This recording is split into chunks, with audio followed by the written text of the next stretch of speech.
I am the Chief Tenant Advocate with the Office of the Tenant Advocate. I am the creator of this government agency. And before I get into my remarks, I think it would be important to talk a little bit about what the Office of the Tenant Advocate does. I have a staff of 20 people. I have been doing this since 2006, which means 13 years have gone by, and I've had a great deal of fun. Fun in the sense that I never imagined that in my working career I would be asked to create something from the ground up. And so as I was being interviewed by the staff, each and every time they interviewed me, they'd say, "You're the one." And I say, "Oh, really? I'm the one." And each time I went from one staff person to the next, I was the one. So I actually thought I was auditioning for the Matrix and not the Office of the Tenant Advocate, because the charge was absolutely incredible. A council member named Jim Graham, who is no longer with us, God rest his soul, passed the legislation that created the Establishment Act in 2005 to create an office whose primary function is to protect the rights of tenants in the District of Columbia. There are over 350,000 renters in the District of Columbia. They live in all facets of housing, whether it's public housing, Section 8 housing, housing that costs $5,000 a month. I represent all tenants, and we do it for free. Tenants are not charged to come into our office, which they can do 5 days a week. And we deal with the variety of issues that face tenants who are poor, tenants who are old, tenants who can't read, tenants who don't understand legal jargon. When I started the office, I had myself and 2 people. And we began our journey to develop and professionalize the notion that government, in fact, is responsible for ensuring that there is decent, safe, and sanitary housing for all residents, no matter what their income limit is. I became the slayer of dragons, the dragon meaning being the housing provider or landlord. I became the individual that they call the sheriff, the person who was not afraid to stand up and be counted when it came to dealing with the real estate barons of the District of Columbia. They had ruled the city for many, many years at the expense of so many people. And all of a sudden one day they met a woman who had been in the industry too, who knew the jargon, who understood finance, who understood how to deal with a developer or a landlord on their own terms. But my mission and my Establishment Act said that I had 4 primary responsibilities. The first was to educate tenants. The second was to provide them with legislative protection. So we monitor all legislation on the local level, the federal level, the regional level, and the national level. We also run a hotline, which is 24/7. You can talk to us on the internet. You can pick up the phone and call us on any day. You can go to your ANC commissioner. You can go to your council member, and we pay attention to all complaints.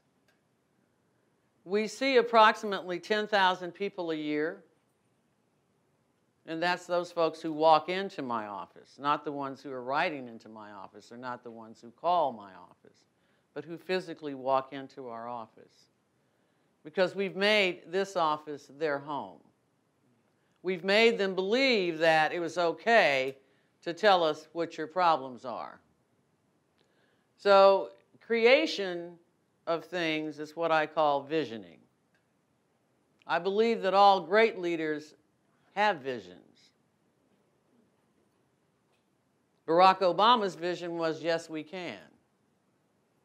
Martin Luther King's vision was, one day all men will be created equal.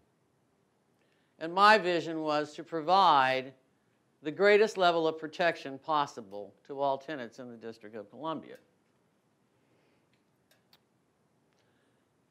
The term inspiration means that I will deal with your mental stimulation this morning. It means that I will provide you with the incentive to become more creative than you ever thought you would be. I will tell you a small story about the woman who stands here because, you see, I'm a little different than most black Americans. I was raised in Bozeman, Montana. And Bozeman, Montana is a rural community far away. And I'm writing a book, hopefully one day, that's called I Bet You Can Never Guess Where We Came From. And why do I say that? I say it because everyone who lived in that town was white, except my family. My grandfather was a West Indian. My grandmother was a Choctaw Indian. And through the principles and values that they taught me, I learned that caring for others was greatly important. And when you live in rural America, you understand that your neighbors are the people that are going to help you first, because that's all you really have. I grew up not understanding the word prejudice or segregation because it did not occur for me. So I integrated with white America on their terms. I could look them straight in the eye and talk to them on a day-to-day basis without any fear of reciprocation.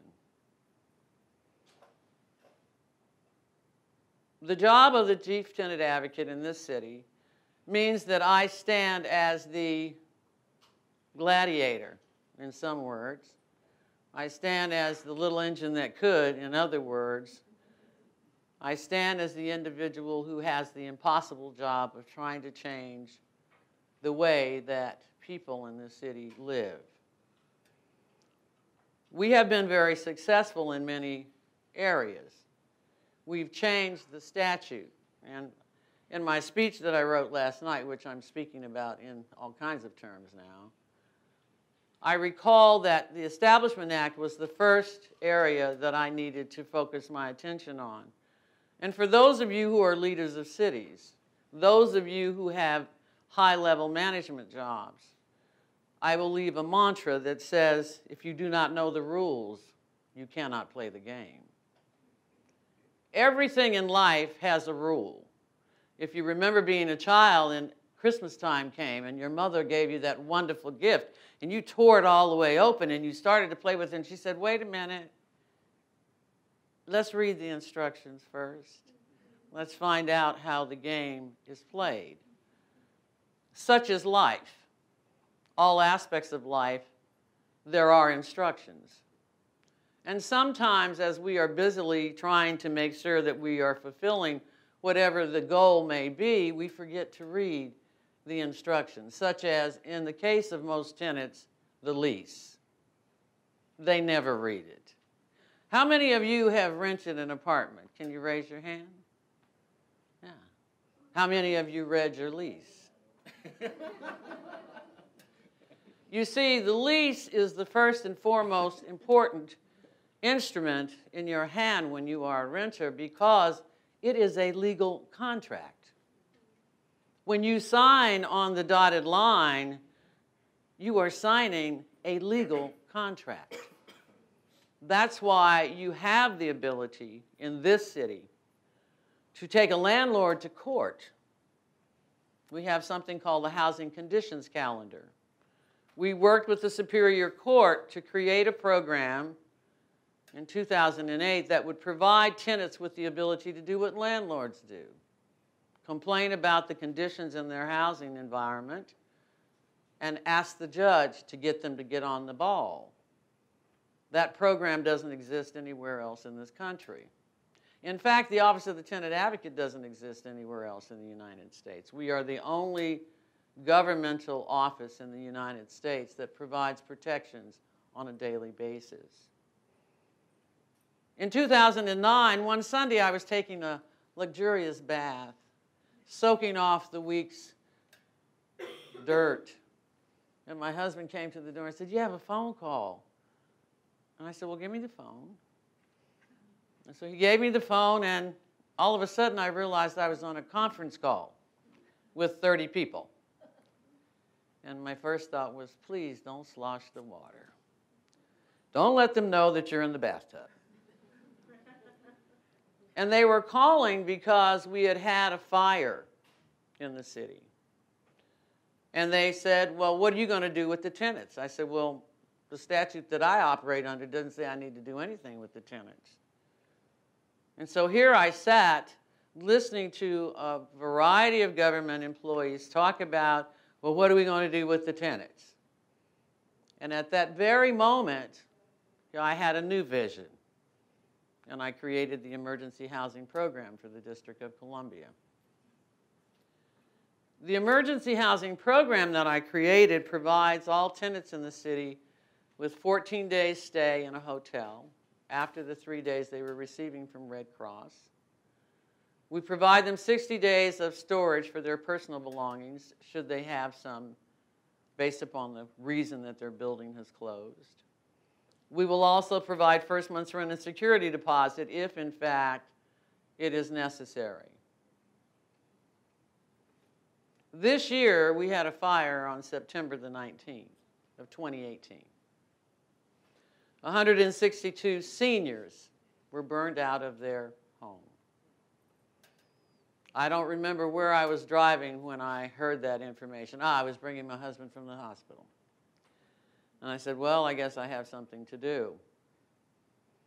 We housed 162 people in 24 hours.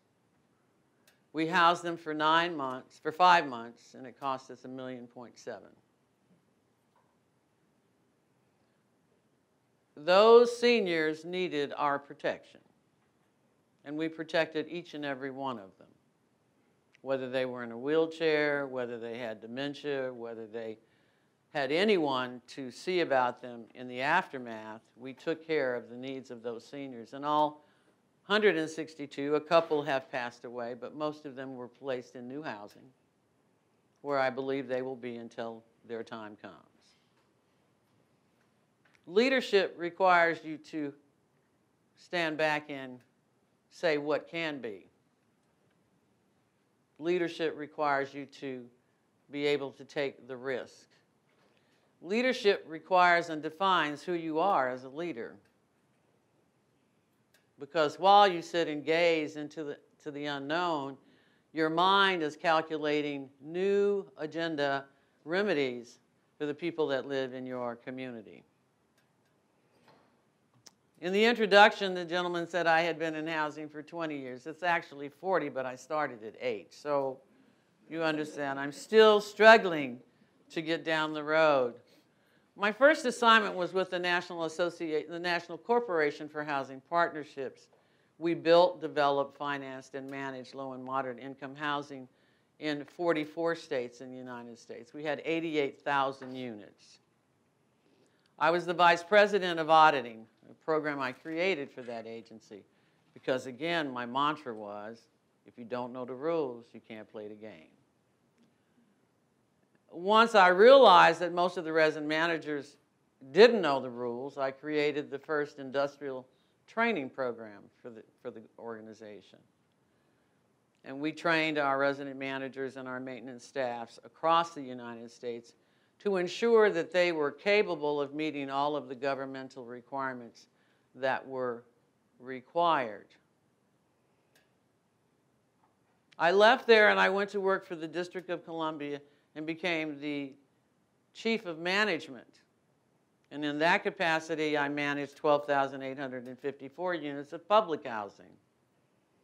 My first encounter with dealing down in the nitty-gritty where the people have lived for 20, 30 years. People who have lived in the same units, had their children have had children, and the cycle continues on. I left them and went to work for Arnold & Porter, one of the largest law firms in the District of Columbia, where I was the director of real estate management. And we built student housing, housing for students in campuses all over the United States.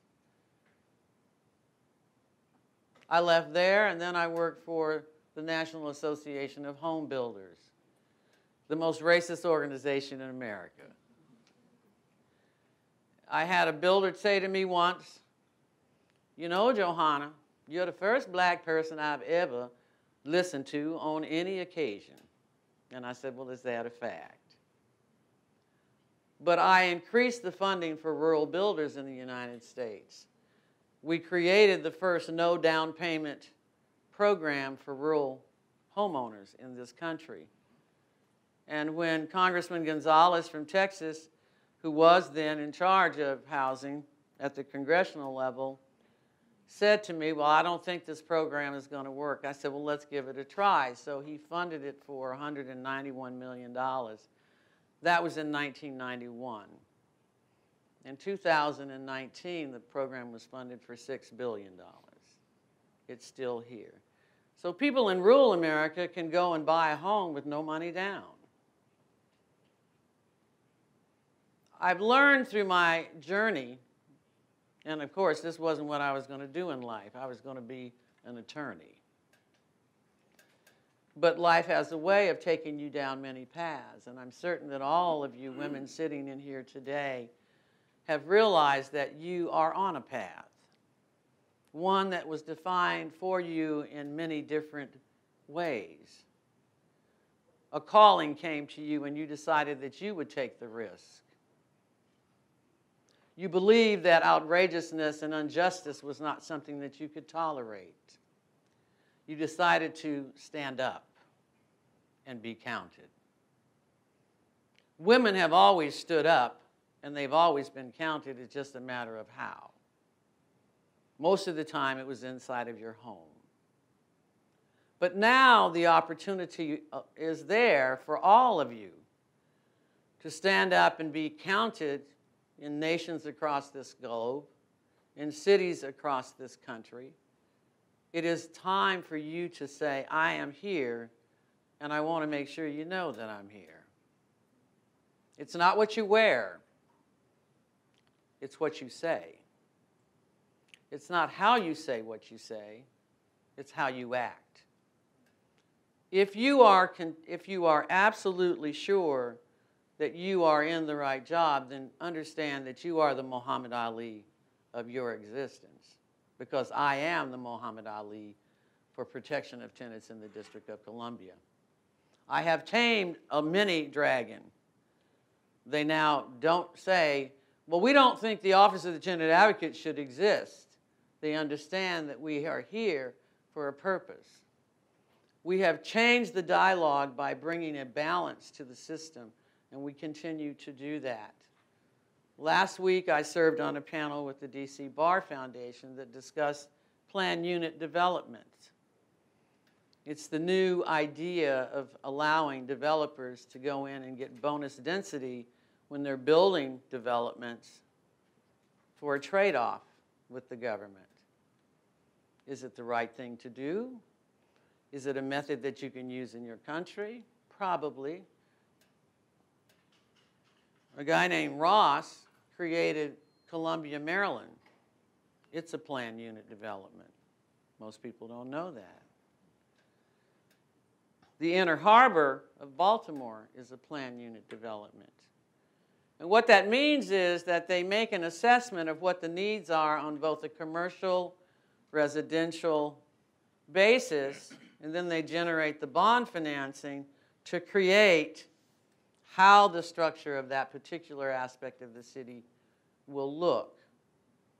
In your planning departments, that kind of particular finance arrangement may be an option. How do you bring planning and funding in the same room so that when you go down the path, everybody is walking at the same time? In our country, we have what we call the National Housing Trust. We have something called the Home Program. We have something called the Community Development Block Grant Program, CDBG for short. These programs are funding programs, and we also have a housing finance agency. With the Housing Finance Agency and the Community Development Office, we are suggesting now that they all talk in the same room, thus providing for a greater synergy of resources in the creation of affordable housing across the District of Columbia.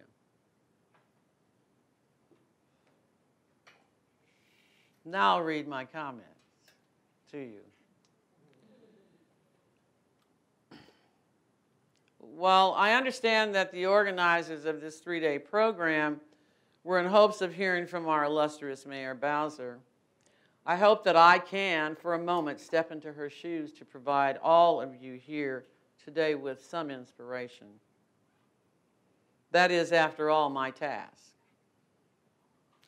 The term means the process of being mentally stimulated to do or feel something, especially to do something creative. So I will attempt to provide inspiration this morning through the art of storytelling by telling you a story about how I arrived at an inspirational point in my life as a woman. As we all know today, we live in turbulent times. Thus, coming together is important to help us make sense of the mission or missions that have been placed in our laps. As women, we all know a great deal about the lap, don't we? It is the first place our children sit when they seek comfort. It is also the place that we lean forward into when we are trying to find the answer or answers to the multitude of challenges that we confront on a daily basis. Yes, the lap serves as a focal point. As a director of one of the youngest agencies within the district government, there were many days in the beginning of my tenure when my lap was full of documents that I needed to read, legislation that I needed to review in order to understand how I became the one. Yes, I became the one who was given the responsibility of creating a government agency. I had had many jobs with varying responsibilities, but for the first time in my life, I continuously heard through interviewing that I was the one.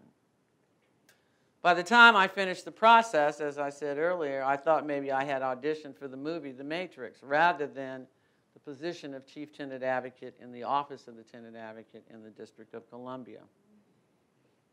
Once I was offered that position, I realized that I was being asked to create something from the ground up.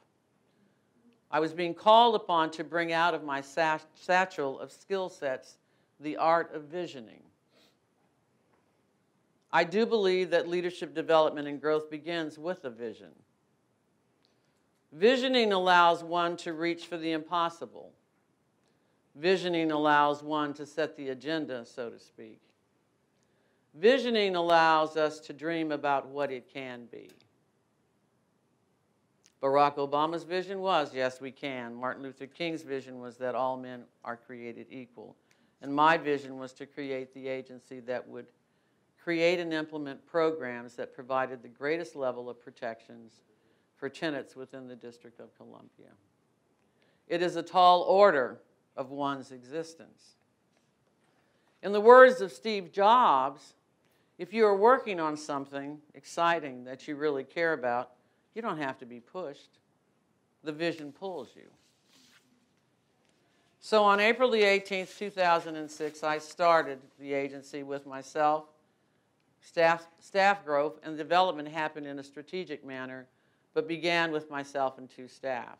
The first mission, answer the calls of 350,000 individuals who call themselves tenants within the District of Columbia.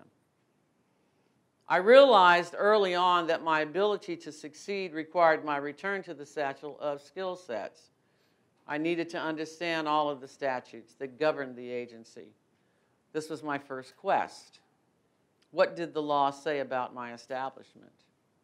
What were the programs I was responsible for creating? What were the required mandates?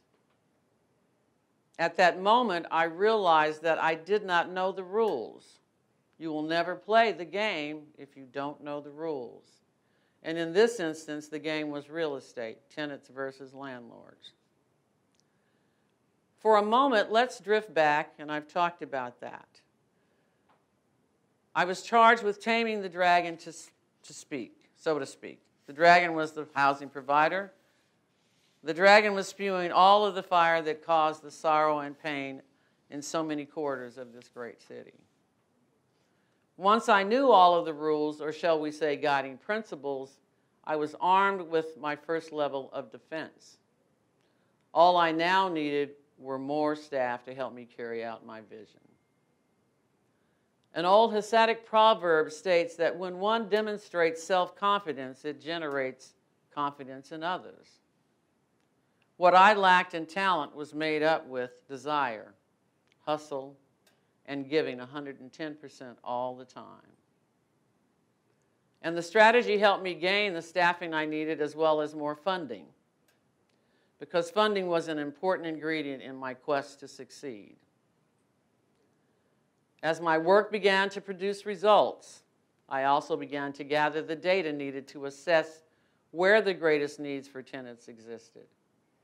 Housing inspections were not happening with great regularity nor consistency, and this was one of the greatest drawbacks that tenants had when trying to make their day in court.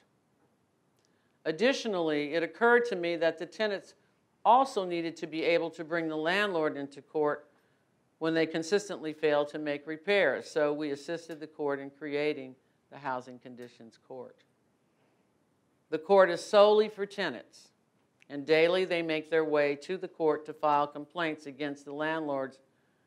We took the fight directly to them. Another challenge that they faced, as I indicated earlier, was dealing with homelessness temporarily.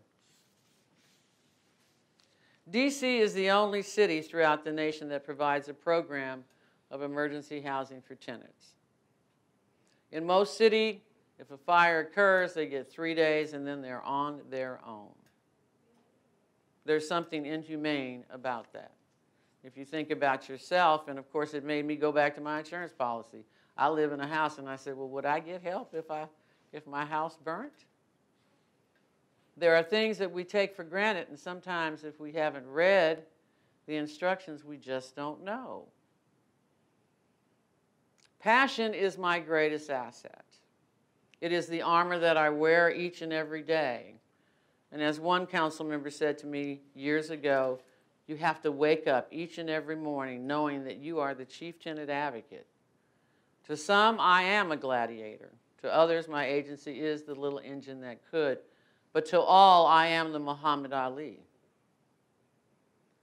I come out of the ring fighting for the rights of those who cannot fight for themselves. After all, what does a little colored girl like me raised in Bozeman, Montana have to lose? My values were formed by my rural upbringing. Where I'm from, community values were important. If the house or the barn burned, everybody helped to rebuild it. I transplanted those values into my work ethic. It is important to bring your values into the mission and challenges that each of you are charged with.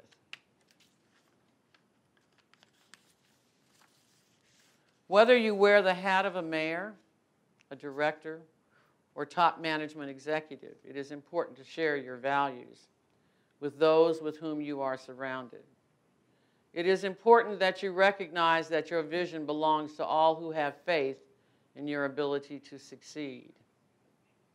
I hope that I have successfully completed my mission, that I have allowed each of you to think of what your vision is and how that vision has shaped your leadership skill sets. In closing, I share this one last thought, which is contributed by Michelle Obama. One of the lessons that I grew up with was to always stay true to yourself and never let what somebody else says distract you from your goals. Thank you very much.